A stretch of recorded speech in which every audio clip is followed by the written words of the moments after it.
So, gentlemen, today I want to talk about surrogate boyfriends. These are the safest men who never win. Sometimes we call them the nicest losers in the room.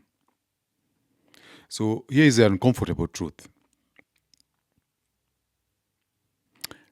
When a man suppresses his sexual intent to gain female approval, he is not being evolved.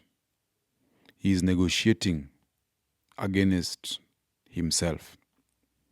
He is amputating his masculinity and calling it maturity.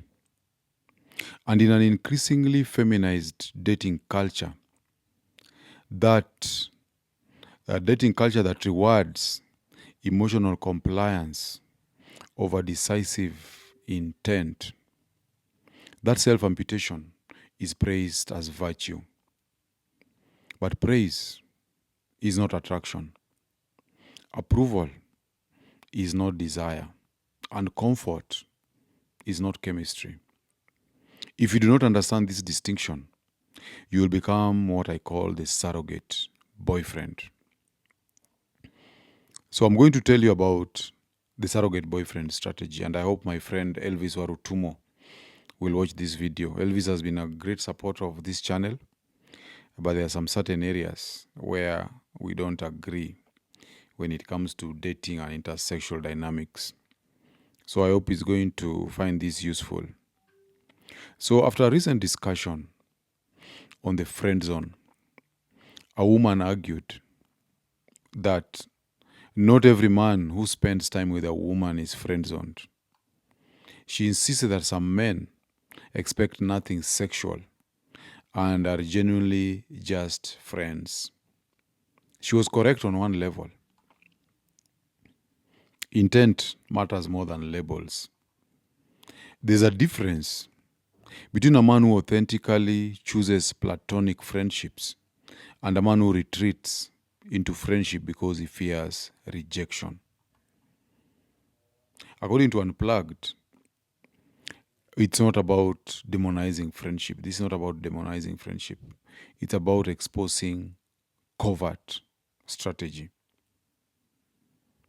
This is a failed mating strategy, what we are talking about. And it's rooted in scarcity mindset, where the man believes that if he becomes safe enough, supportive enough, and patient enough, desire will eventually materialize. This belief is psychologically comforting. It allows him to avoid the anxiety of sexual tension. It shields him from rejection, and it gives him proximity without risk. But gentlemen, proximity without polarity is sedation. Cause and effect are very simple. Fear of rejection causes suppression of sexual intent. Suppression of sexual intent creates perception of low mate value. And low mate value perception, it's going to make you obtain a non-sexual categorization. She'll see you as a stuffed teddy bear. And once she sees you like that, once you've been categorized, reclassification is rare. That's why men who are put on the friend zone, who allow themselves to be put on the friend zone, they never get out of the friend zone. That's when a woman tells you, we're just friends, we're just good friends. Surely we don't want to spoil our friendship. We cannot be more than friends. That's the time you want to smash. She tells you no. So once you are filed as non-sexual, you are furniture. Furniture does not get desired. I hope Elvis hears this, even Jagero. Jagero was also raising this issue in his podcast recently when I visited it. Whether a man and a woman can be friends, platonic friends. In No More Mr. Nice Guy, Robert Glover explains this covert contract dynamic. The nice guy unconsciously believes that if I meet her emotional needs without asserting mine, she will eventually reward me. This is not kindness, gentlemen. This is transactional fantasy. The nice guy's nervous system is wired for approval.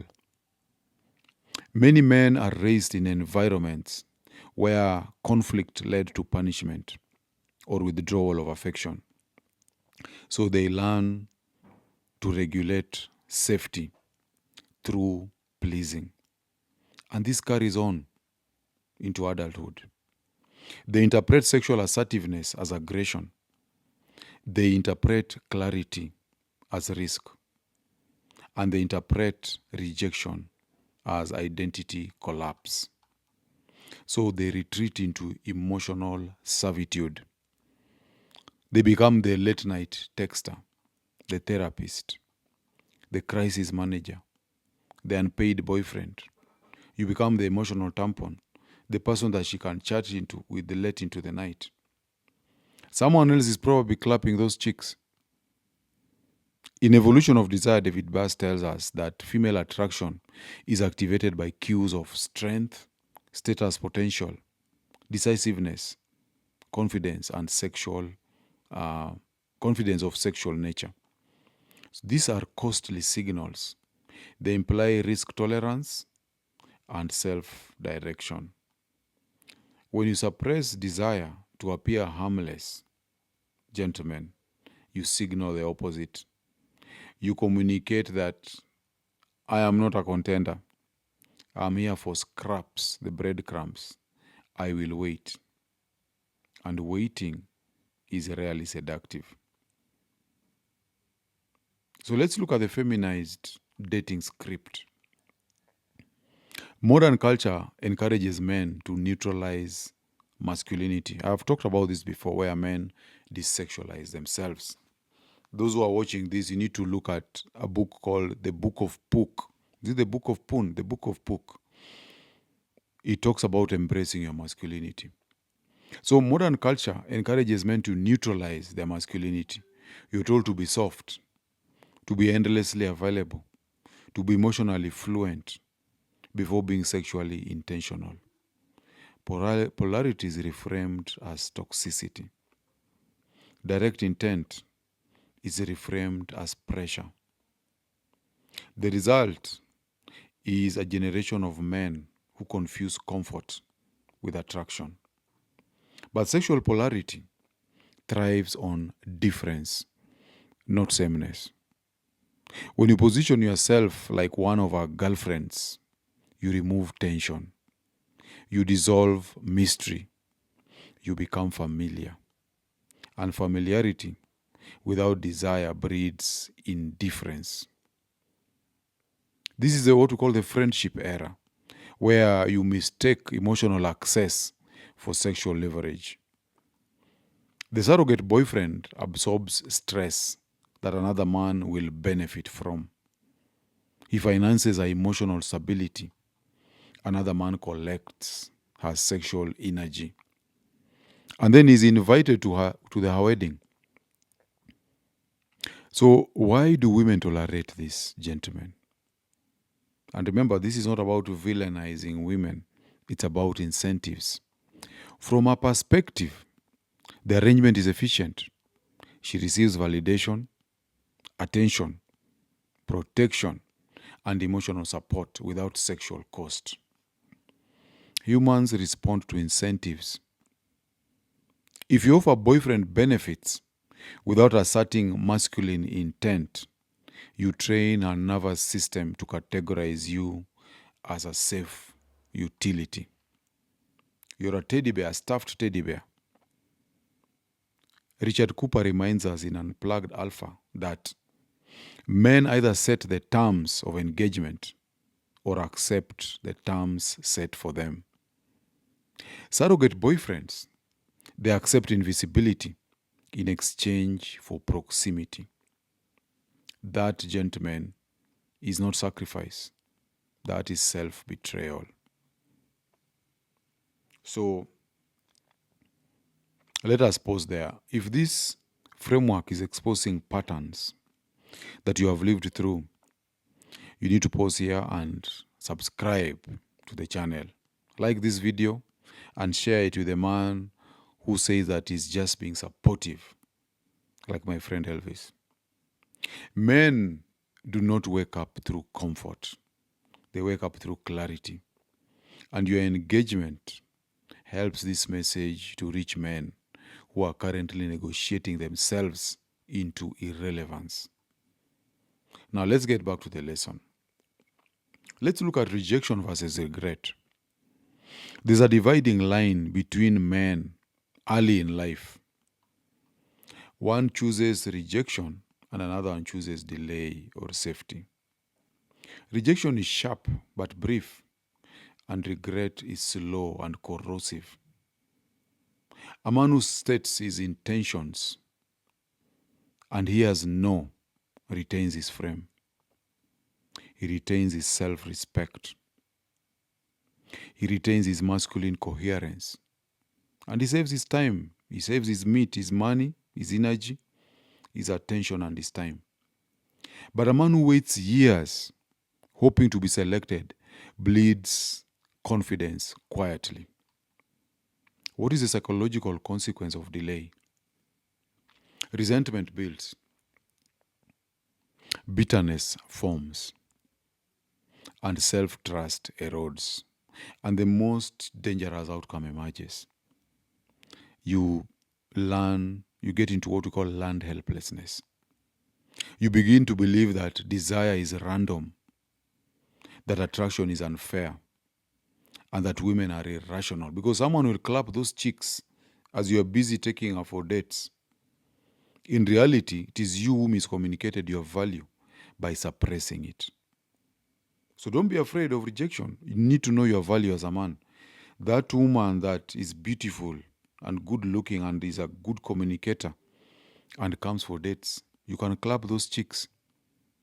But you have to believe that you can. So you need to reclaim your agency, gentlemen, this year. In an increasingly feminized world, men must restore polarity deliberately. And here is the unplugged framework. The first thing you have to do is to state your intent early. Clarity filters faster than charm. Ambiguity prolongs attachment but reduces respect. Remember that a date is a socially acceptable way of telling a woman I want to have sex with you. So when you are with a date with a woman, what you're doing is to determine whether there is sexual chemistry. If there is sexual chemistry, you should escalate things and clap the cheeks. If there is no sexual chemistry, you have no business having any more dates with her. Okay? Every moment you spend with this woman, you're blocking the opportunity of meeting a woman who is sexually attracted with you. So let her go. The second thing you have to do is to detach outcome from identity. Okay? So if she says no, nothing about your value changes. Outcome independence increases perceived strength. The third thing you have to do is to invest where there is reciprocity. Attention is a resource. Your time is valuable. Emotional labor is a resource. Time is an unrenewable asset. Do not donate them where there is no romantic alignment. The fourth thing you have to do is to build value independent of female approval. Prioritize your mission, prioritize your fitness, and your financial sovereignty. When your life is expanding, you do not cling to ambiguous situations. Men derive meaning from responsibility and competence. And when those domains are solid, romantic rejection does not destabilize identity. The fifth thing you have to do is to restore masculine frame. You're not applying for a role. You're offering partnership under your terms. This shift alone changes posture, it sets the tone, and it also changes the energy. So my final charge to you, gentlemen, never audition for desire. Never volunteer to be harmless. Never disguise fear as friendship. If you want friendship, choose it consciously. If you want her, say so and accept the outcome. Rejection is cheaper than regret. So I want this feedback from you. Go to the comment section and answer. What patterns did you recognize in yourself? Where have you delayed rejection and paid with regret? What conversations will you initiate differently this year? And how will you use the knowledge that you have learned to improve your communication, your confidence, and strategic thinking? So don't write vague intentions, write commitments. Clarity is power, and power begins the moment you stop negotiating against yourself. So get unplugged, and I'll see you on the next one.